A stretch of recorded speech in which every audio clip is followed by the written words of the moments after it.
Hi, I am Nihad. I have cleared the NABARD Grade A 2019 examination. To know about my journey and preparation, keep watching.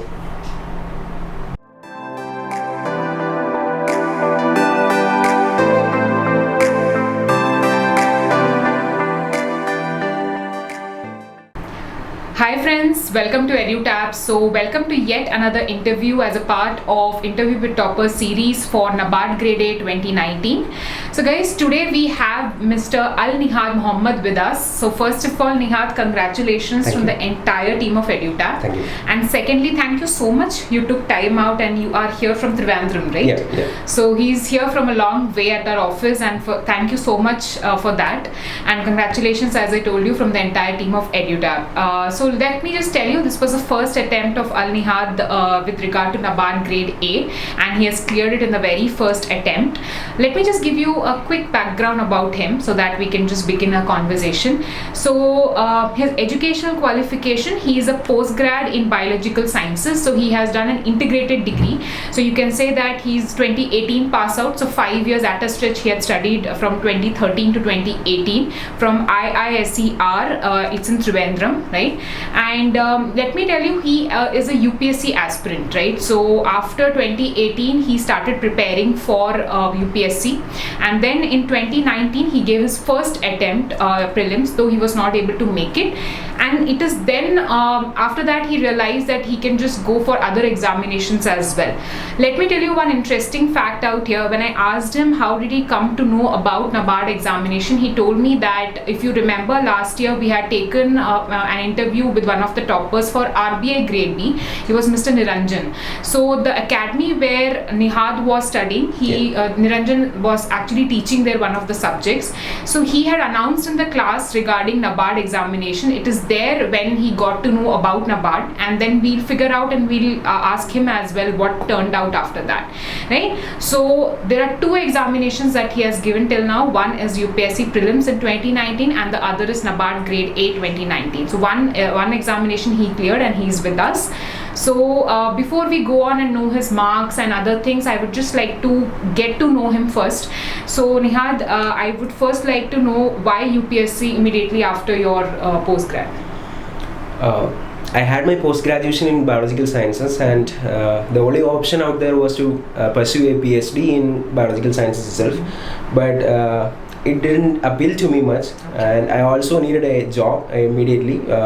A career in science is hard to come by these days, especially in India. Even if we go outside to do a PhD in 3 years, it's hard to get settled in a stable career. So I wanted to try out something which will offer a reasonable and glamorous career, and UPSC seemed the best option. Okay. So you did not prepare in your college days for UPSC? Not much, but during my last semester I have started reading newspapers, especially the Hindu. I have started reading. And that helped me when I started entering my serious preparation. It really helped me because it has reduced my time that I took to read the Hindu newspaper. Okay, great. So the entire 1 year you had spent while your preparation, 2018. Yes, actually, since this was my first time, I had a lot to learn. So actually it was pretty much preparation itself and nothing else. Okay, so you wholly dedicated yourself to preparation, doing nothing? Yes, I had my support of my parents and my family too, so they did not ask me to do anything much else. So I had my entire time to be dedicated for my studies. Okay, great. So tell me about the thing, how NABARD happened from the very first day when you got to know, and how did it evolve? So as I told you, that's Mr. Niranjan who first introduced me to NABARD. But then, as in any other UPSC aspirant, during the course of your UPSC preparation, you will hear NABARD in a lot of places, like in RIDF funding or climate change. In every other aspects, you will hear about NABARD. And it's an institution that appeals to everybody. And soon before the prelims, UPSC prelims, the notification for NABARD came out, and I was careful enough to apply at that time. And that's how I applied for NABARD. And soon after my UPSC prelims, I started preparing for NABARD. It happened in June 15th or something like that. So after the notification, basically you started to specifically prepare for NABARD, if I'm right? No, actually only after my UPSC prelims I started specifically preparing for NABARD. Okay. Because anyway we are doing with the current affairs, but only later did I realize that there is slight differences in the way in which the current affairs for NABARD and UPSC. Especially in NABARD, there is NABARD prelims. There is this persons, chairmans. Everybody is important in UPSC. Such things are not names. Such things are not very much important in case of UPSC. Orientation, basically, the kind of questions that are being asked. For example, when the Oscar awards were asked in the NABARD prelims, I couldn't actually recollect it. I made a hard guess. Okay, yeah. No problem, yeah. So that means you had to dig in what kind of questions are being asked in NABARD, because UPSC has a different orientation. So that was some homework that you need to do. Yes, but actually, to be frank, during NABARD prelims, I couldn't do that. I was not aware. But some other things like facts from the census of 2011, such things I have been able to figure out from the previous year question of NABARD. But the other kind of stuff that I already mentioned about these names, chairpersons, such things I couldn't figure out until I wrote the actual NABARD prelims examination. But the current affairs that I have prepared for UPSC was good enough to get me through the prelims. Great. So I just wanted to ask you one more question, that students who are preparing for UPSC, it's not easy for them to convince themselves to give a different paper, okay, because something that they totally have in mind is preparing completely for UPSC, and then there's a switch. So how did you convince yourself, or what made you convince yourself? First of all, NABARD has a very reputable position in my heart. That's one thing.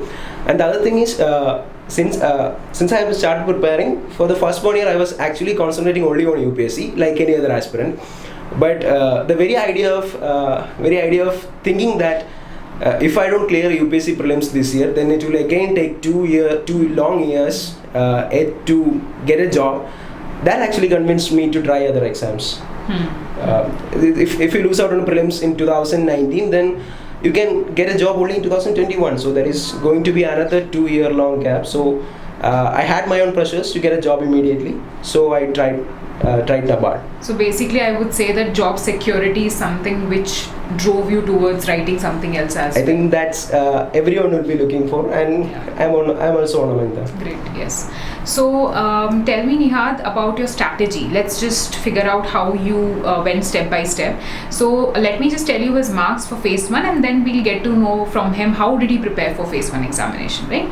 So if you see in reasoning, he scored 11.25 out of 20, English 32.5 out of 40, computer 9.5 out of 20, GA 8.75 out of 20, ESI 28.75 out of 40, ARD 17 out of 40, Quant it was 14.5 out of 20, and his total score summed up to 122.25 out of 200 for his category.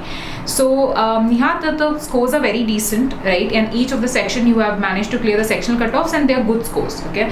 So did you specifically give some mock test and prepare for it, or how did you prepare for phase 1?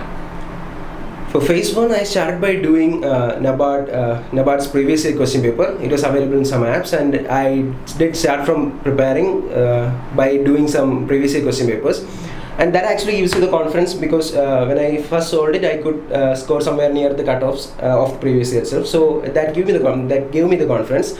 As I told you, ESI and current affairs, it was reasonably okay since I was preparing for UPSC. But in case of reasoning I was a bit weak, so I had spent a bit of time between my after my UPSC prelims and NABARD prelims. I have spent some time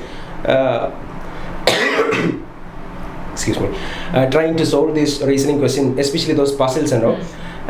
Then regarding computer awareness, general knowledge, agriculture and rural development, those actually what I did was, after my UPSC prelims, I would search in the internet for random files which I could get from the topics that has been mentioned in NABARD notification, and I would read those files.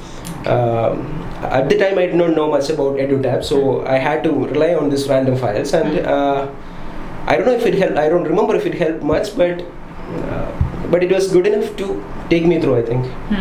Okay, so basically, if I can see that you tried doing bits and pieces, if I would say. Yeah, NABARD prelims, I think I didn't have a proper strategy.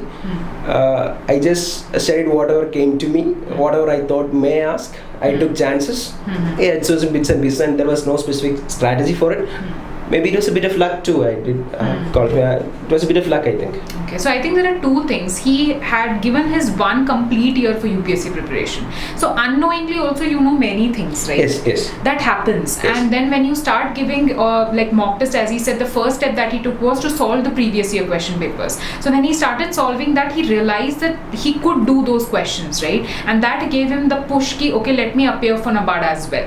So I think his previous knowledge of 1 year has actually what gave him that motivation and worked out well for him as well. Yes. Though it is not showing that specific preparation, but I think that is the reason why his strategy looks in bits and pieces out there.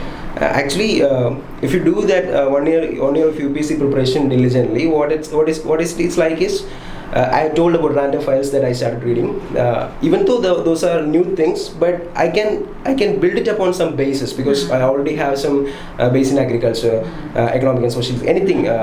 So there will be some base we can actually build upon it specifically for this NABARD examination. The base will be there. You can read and comprehend anything that comes your way if you have done that 1 year properly. I think that's well said, that his basics were there, he just need to build upon that, the fundamentals were already ready, so anything that he's reading would make sense for him. Yes. That's good. And what about these sections, like as you told, did you attempt any number of mock tests, like the complete mock test, did you go for it or no? No, for prelims I did not go for any mock test. I did it for phase 2 but not for phase 1. Okay.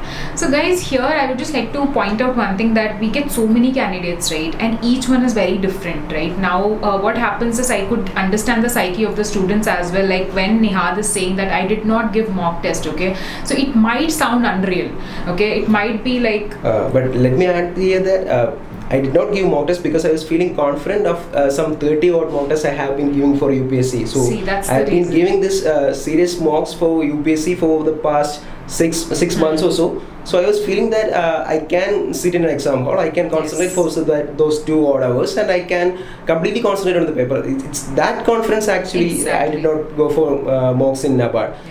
But if one is new to exams, there is some to focus completely on a paper for 2 hours and to work hard on it is a different thing that comes with practice. And for me, that came from the UPSC prelims mocks that I have been giving maybe the entire 6 months or so. So I'm not saying that I haven't took any mock, but it was for another exam, but still I have been preparing how to work for 2 hours continuously on an exam hall.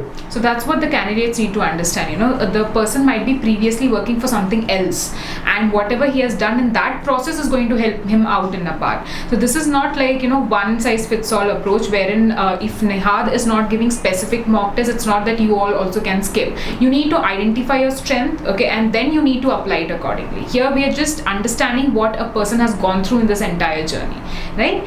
Okay, so Nihad, anything apart from this you would like to mention about phase 1 on the whole, that you think some pointers you would like the students to know, anything that comes in your mind?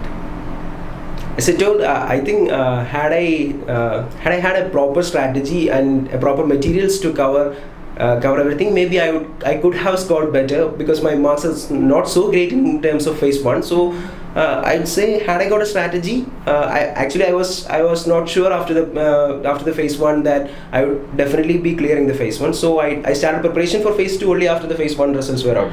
So if you have given a confident attempt at phase 1, then maybe you could start your preparation soon after phase 1 exam itself. But I couldn't do that because I was not confident enough that I would definitely clear phase 1. So if you have a proper strategy based on some institutions, then maybe you can give a much better attempt in phase 2 maybe. Great, okay. And Nihad, how did EduTap help you out? The most of the help that EduTap gave me was in phase 2, because that's why one of my, as I told earlier, Mr. Niranjan sir has introduced me to EduTap, and that's where the summary sheets of EduTap came handy. The good thing about having a certain kind of materials with you is, one, you can finish it, then you can revise it, and then when you go through exam hall, you feel confident about it. And that's what is important, that's what matters when you have a certain set of specific materials. That is, it gives you a chance to revise. it gives you the confidence that you have completed at least the prescribed syllabus. And then when you go to the exam hall, you feel confident about it. So the EduTap helped me majorly when it comes to phase 2. Okay, fine. So let's talk about English paper, descriptive paper of phase 2. How did you approach this paper? I was comfortable with English during my school days, but during my graduation it fell into disuse. This is the case with most of the aspirants I know. But as I told earlier, during my last few semesters at college, I used to read newspapers, and during that time, since I had nothing else to do, what I used to do was I would pick out words that I don't know. I will write it in a paper, and I would also write the meaning or what it meant, and I would just go through it repeatedly. And that time of my newspaper reading really helped me improve my vocabulary a bit. But after that, when you enter into serious preparation, then you don't have enough time to do that. So it actually fades out. And in the English paper, when it comes to this descriptive paper, I don't have any formal coaching of how to write this précis or letter or something. So I followed this EduTap sheets which mentioned the rules of writing précis, or there was also an example solved by EduTap how to write in a précis, and essays also. For essays, I would say the UPSC preparation gave me the content. Then I had to improve and brush up my language a little bit. Of brushing up my language helped me, and then actually the pattern for English was until last year it was 3 questions I think. Suddenly it changed a little bit last year, and but it turned out well I think. I did not have any experience regarding this reading comprehension as well. I was not sure how I performed in my English as a whole, but it turned out that it was a decent performance. He has scored 72.5 out of 100 in English, so that's really good score. So as he can, that's what, once you beat your school, beat your college, beat your preparation for any other exam, it's going to help you out, one day in some or the other thing. So I think that's what we need to be very sure of here. And what about ESI and NABARD? You have scored 66 on 100. Yeah, this is where EduTap materials really came in handy. Soon after phase 2, EduTap phase 1 results were out. EduTap came out with a strategy outlining what you can do, how much summary sheets you can finish in one day, and even that timeline itself had time for revision too. And I did completely go through all of your summary sheets. Even though in your video you have mentioned that some are optionals, but some you can't ignore. But I went through all of it. But it takes time. It needs your complete dedication. Then only you can go through all of this. As I said, I started preparing for phase 2 only after the phase 1 results were out. That's around July 5th, I think. Then I hardly got some 20 days. So I had to completely rely on EduTap summary sheets. For ESI and NABARD, I don't think I did anything else, but I completely focused on EduTap summary sheets. But at the same time, I also went through this current affairs materials, and also I used to regularly read the newspapers. So. Okay, so it's a combined approach basically. Yes. Summary sheets, newspapers, following the strategy. So sometimes the strategy might work well for you. That's the reason we try and come out with a strategy, because not each one is able to immediately come and draw lines or say how much you need to do, when you need to do. So that's what worked out well. He followed the strategy, and then accordingly you can see his marks as well. So one thing I like to add is I won't say that ARD material of EduTap covers completely, but the thing is you have 5 options. If you can eliminate some three of them, then there is only 2 options remaining. This year there were questions based on the breeds. There were 3 questions based on the breeds, but when I was reading this EduTap material, I got curious how these different breeds of bulls look, shapes look. So I actually searched in the Google how their images actually were, and that really helped me, because I think I got lucky there. There were 3 questions regarding breeds and all there, and I actually picked out this trend of asking breed questions based on this prelims, NABARD prelims. In NABARD prelims, there were questions regarding the Sussex breed of chicken or something. So during my phase 2 preparation, when I actually went through the summary sheets, that's why I put some extra effort. I actually Googled and searched the images of those different breeds, and I think that gave me 3 questions. I'm not saying completely from it, but elimination techniques worked, and some amount of randomly guessing also. So and it worked, and I got 3 questions I think. Presence of mind works basically there. So I think what happened here was, you can say sometimes you don't know the answer explicitly, Yes. but still you can go in for eliminations. Yeah, based on your knowledge, you can eliminate 3 options. Then there is a 50-50 chance of either one of the option being the answer, and then you can pick one. That's a gamble, but you have to go for it. True. Okay, anything apart from that? We have heard from you your strategy for English and ESI ARD. Apart from that, do you have any other pointers which I did not cover in the form of any question? Any random points like you would want the UPSC aspirants to know if they're preparing for NABARD? Yeah, I would say that there is a slight difference between UPSC preparation and what is called what is NABARD's preparation is. For example, this year NABARD's phase 2, there are 5 questions from the draft report of National Education Policy. Yes. I thought that that's just a draft and maybe it won't be asked. True. I completely neglect the report else than the fact that who the chairman of the committee and all this. But there's where you have to take the gamble, because you have got 5 questions from it. You have to take it, or else you're losing out 10 marks there itself. So I gambled there a bit. Maybe that worked. And there is a slight difference between the preparation of UPSC and NABARD also. There is facts, some figures, like what is growth of economic growth projection of different institutions. Such questions asked in NABARD much frequently than I think in UPSC. Yes. So when a UPSC aspirant turns to NABARD, maybe they have to look at these slight nuances, maybe. Correct. So maybe you need to shift a bit. Yeah, shift a bit. Right? Yes, you have to change your approach a bit. You have to look for some facts, some names, etc., which is a bit more needed than in UPSC here. True. So I think these pointers would help you out in case you are a UPSC aspirant and you are looking to prepare for RBI and NABARD. So I think take these pointers and make sure that you do not waste your attempts, because this also is a very good position, right? And Nihad also has taken the chance this time, and it obviously paid off for him. So the total score that he got in phase 2 was 138.5 out of 200. So let's move on to the third phase, interview stage. This is the first interview that you have faced, any formal interview? Yeah, this was the first interview of my life. And one thing that he mentioned when I was having a background like talk, regarding his educational background, he told me that he wanted to enter the interview because he wanted to feel how that interview experience is, so that he can take that experience to UPSC, Yes. right? Exactly. So you got that chance. So Yes. how was it there? Yeah. The interview that went, I think it went absolutely awkward, maybe, or absolutely Awkward. bad. Yeah, Okay. because I had not had any formal training for this. How should you appear in an interview board? When I went into the waiting hall for interview, there were people who have appeared for UPSC interviews once or twice. So I was thinking I can never bring in the amount of sophistication that these people would be showing.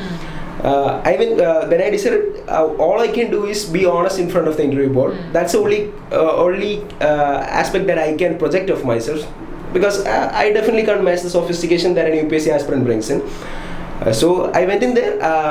Actually, I started talking very honestly, and in a moment or two, I was completely feeling at home, and I just talked out or gave whatever words that came to my mind and mouth. And actually, that's how my interview went. My interview started based on my biodata, and from there on, since I did not know how to limit my words, it went on like from one thing led to another. It started with genetic engineering, and then it went on to education policy, literacy rate, unemployment. It went on so and so. But overall, the only positive I took from the interview is that I had a positive view regarding everything. That was the only thing that I felt I had a positive aspect in that interview, and I was honest in the interview board. And once I came out of the interview hall, I felt like I should have limited my words. I shouldn't have spoken so much. Okay. I was blaming myself that I gave up the interview. But as I said earlier, all I wanted to do is to feel how an interview goes. And actually, when I came out of the interview hall, I thought of what happened, and I set my mind that definitely before going for any other interview, I would definitely have a formal interview coaching before I would go for anything else. That's what I decided. Actually, because I was speaking out everything or anything like just like this. Okay. You have got 23 out of 25 in the interview. Yes, I could answer most of the questions except one or two. But for that, definitely my UPSC preparation, even my prelims preparations, everything helped. But as I told you, the way I presented myself, I thought I was being a bit immature, but, but Okay. maybe they discounted for my age, and 23 seems to be a decent mark to me. It is quite decent. That's why I'm asking you, because you told that when you came out, you just decided I'm going to take a formal interview training after this. I remember one of my faculties once told me that when you go to an interview board, everyone sitting there will have some 30 years of experience with them. So at NABARD there were 5 people. So it is 150 years of experience. That's what I'm interacting to. So as my faculty once said that you can never cheat them. If you pretend to be something else, they're definitely going to catch you. So as I told before also, I can't bring in the sophistication. So I decided that I will be completely honest in front of the interview board, and whatever they asked, I gave a completely honest opinion, and maybe that counted well. So I think the last 3 interviews that we have had, everyone has mentioned this, that you cannot fool the panel members. Yes. So I think don't bluff, just be yourself, be honest. As Nihad said that he might have spoken much, but I think the honesty with which he spoke, that's what appealed to them basically. When I think of it now, I really feel like how immature have I acted in front of the interview board, but I don't know what Maybe happened. your honesty just appealed to them, because you didn't just bluff, but you just said what you felt. Yes, Right. exactly. Okay. So any specific questions that you got stuck in, you said them that I don't know the answer, or it was like all questions you knew? Since I was from first of all, I was prepared. I went through the interview transcripts of the previous year that was available in Telegram groups, and nothing went like my interview went. So you should not expect, or you should not think that your interview will go in a certain way. My interview started with the things that I mentioned in biodata. Then it went on from the words that came out of me. The one of the questions that was asked was too technical, like if a person creates a genetically modified organism, does it need to have the approval of GIAC? But I told the chairman that no, I don't specifically know the answer, but I think so and so and so. That's what I said. So there were questions wherein you told them bluntly. That was one question. Another questions I answered something. I don't know how convincing it were, but because they weren't giving anything from their faces, so I don't know how convincing it were. They were all giving just cold stares maybe. So I don't know how it went. But one question I couldn't answer because I did not know the answer. In other questions, my UPSC preparation definitely helped me here. Not only my UPSC preparation, the little chats that you have with your friends, everything has helped me. Especially questions regarding literacy rates of Kerala, etc. were asked, and those questions, those little chats with my friends really helped. And I think those are the things that first come to your mind when you are talking to someone, because you have already talked to someone regarding that topic, and it was like a repeat. So for me, maybe I don't know for others, but for me, those are the things that first came to my mind, and I went ahead with it. So did you prepare specifically? Like, did you do some homework? Yes, I got around 10 days after my phase. For my interviews also, I started preparing only after the results came out, and I looked up to EduTap, and EduTap came with a strategy. It said about economic survey, then state focus papers, then NABARD annual reports. I did with all this. The thing with these things is it gives you the confidence to go in there. If you don't have confidence, I don't think I could have gone in there and told what I did. But and most importantly, what gave me the most confidence, what was most impactful for me was I talked to 2 people. One of them was working in the agriculture department of Kerala government, and the other one was a retired employee of NABARD. Okay.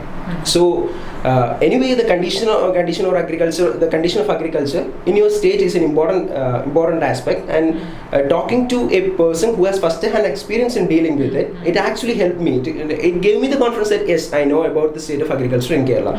That's the first thing. And second, I interacted with a retired employee of NABARD, and he told me about how it is working about NABARD, what the characteristic of your job would be, because in interview you will get questions like what can you do for NABARD, and Correct. if you want to answer that question, then you want to know what can you do inside NABARD, what is your job role going to be, and for such things this interaction helped me a lot. And first of all, it gave me the confidence to go in there, and that's the most important. I'm not saying that any factual information helped me, but it gave me the confidence that yes, I can answer questions regarding working in NABARD or working in what the condition of agriculture in my state is. And this actually gave me a boost of confidence, because it saved me a lot of time, because all I spent was around 3 hours interacting with them. I don't know if had I been going through internet, I wouldn't know if I could have cleared. I could have got so much topics and so much nuances in a go of 3 hours. I don't know, but so if such interactions are possible, and I think those are the best. Yes. So basically, you got to know about the overall picture of NABARD. Overall picture of NABARD as well as the state of agriculture in my state. So these were the two things. The most important things, I feel. Okay, so first of all, the place where you belong to, you need to know about the agriculture situation there. Yes. That's very, very important as a homework, as a thing that you can do before going to the interview. Secondly, what NABARD does. Okay, what are the areas in which it works? How is your job profile going to be? How your educational qualification can help you there in NABARD. So these are pointers which will be asked, maybe not directly, but in the twisted form.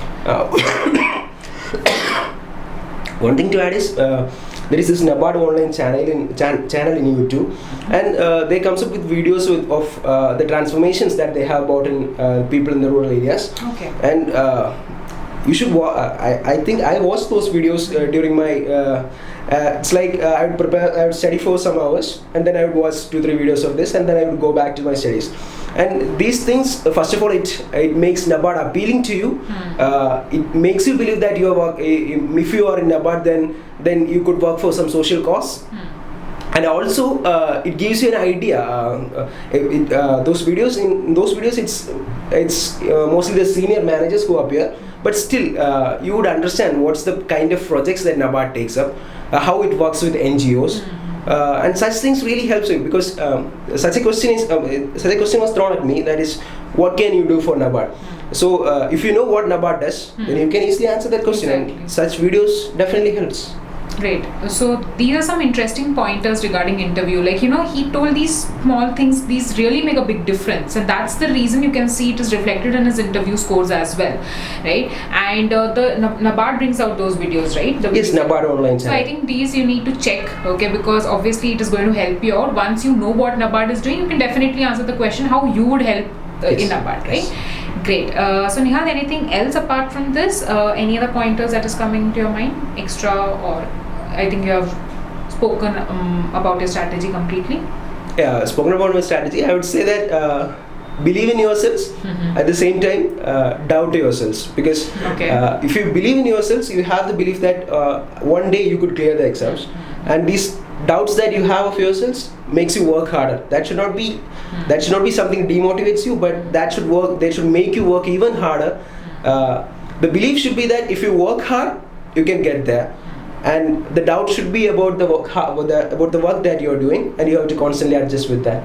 Okay. So Nihad, well said first of all. And apart from this strategy, okay, this is done, and the words that you have said right now. So you have been in this preparation for a year, Yes, right? yes. And then going there, as you told me, you used to study 14 to 16 hours Yes, a day. It's yes, a very rigorous study, yes. right? And after that, not able to get through your first attempt, Yes. the prelims, and then making yourself up and going for NABARD. So give some advice to those people who are going through the same thing. How did you, when you are in an exam, everything. Let me tell you an example. That is, when I went for my UPSC prelims, as I told, I gave some 30 odd mocks during my entire preparation. During those mocks, whenever I would go for a random answer, what I would be thinking is, even if I get it wrong here, I would make it correct in the actual examination. But when I went in the actual examination, when I had to take a random guess, I don't have anything to think, because this is my attempt and I have to get it correct here. And I was too indecisive in the hall. So what I would say is, every small thing matters. Not in the usual times, but when you are in an exam hall, when you are overwhelmed by the pressure, then everything matters. And I would say it was my own situations that forced me to come out of UPSC prelims as soon as possible and then try for something else. Everybody have their own situations, their own aims, their own dreams. Everybody can work accordingly. For me, it was important to get a job as soon as possible. So I did. So soon after the UPSC prelims debacle, I went on for NABARD.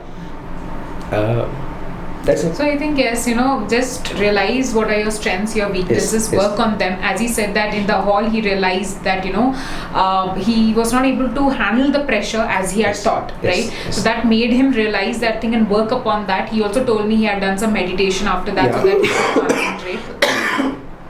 So I think that's one thing that you can learn. Okay, so never give up. Always try to figure out your weaknesses. Play, start improving them. Play on your strengths. So these are some of the words that I could remember after having an interaction with Nihad. And as he well said, self-belief and self-doubt. Very well said, in fact. So Nihad, thank you so much for taking time out. You can see he's not well clearly, and he told me that he would be coughing in between, and I said it's okay. And you have taken that time out. You have been here, and apologies from our end, and we really wish him a speedy recovery. And thank you so much again, Nihad. No words for you coming down here all the way from Trivandrum. Okay, thank you so much, friends, and keep watching this series. We'll be coming out with other candidates as well. Thank you.